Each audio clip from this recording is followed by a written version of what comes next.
Good afternoon. It is Monday the 1st of February and it's the start of a new maths week as well as the start of a new month.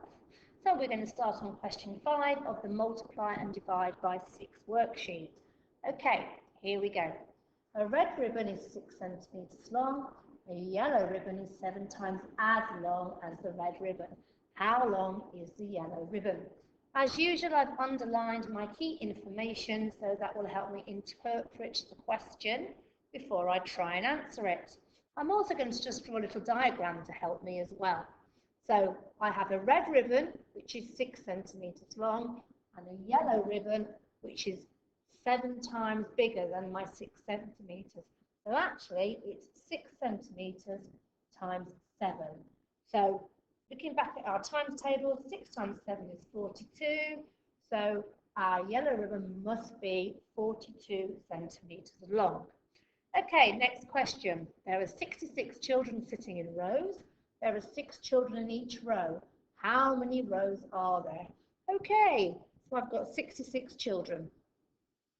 I basically have got to put these 66 children into groups of 6. So I am doing this number sentence, 66 divided by 6. Some of you will know the answer straight away, but if you don't, you might want to count up in 6s. So let's just do that together. You come do it with me.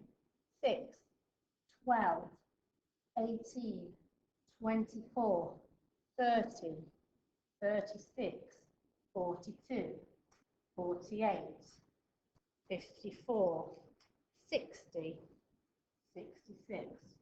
Okay, we've reached 66, so we now have to work out how many groups of 6 we can get in 66.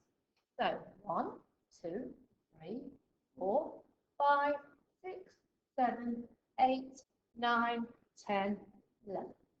There are 11 groups of 6 in 66, which means we can have 11 rows of children. So our answer there is 11. Right, let's move on to this one. Now, this one's a little bit trickier. It's one of those two-step word problems that we had last week. Let's interpret the question first. Nails come in boxes of 100. A crate holds 6 boxes. A shop orders 4,800 nails. How many crates does the shop order? I'm going to draw a picture to help me with this one. I'm going to draw a crate. Okay? I know nails come in boxes of 100, but I know one whole crate has 6 lots of 100. So step 1 is to work out how many nails there are in one crate. So in one crate, there are 6 times 100 nails, which means there are 600 nails per crate. Okay, that's step 1. Doesn't answer the question because step 2 is to work out how many of those crates we could fit in 4,800. Okay, so how many crates would give us 4,800 nails? So my number sentence is going to be 4,800 divided by 600. Now I'm looking at that and I'm seeing a pattern. I spotted that 4,800 is 100 times bigger than 48.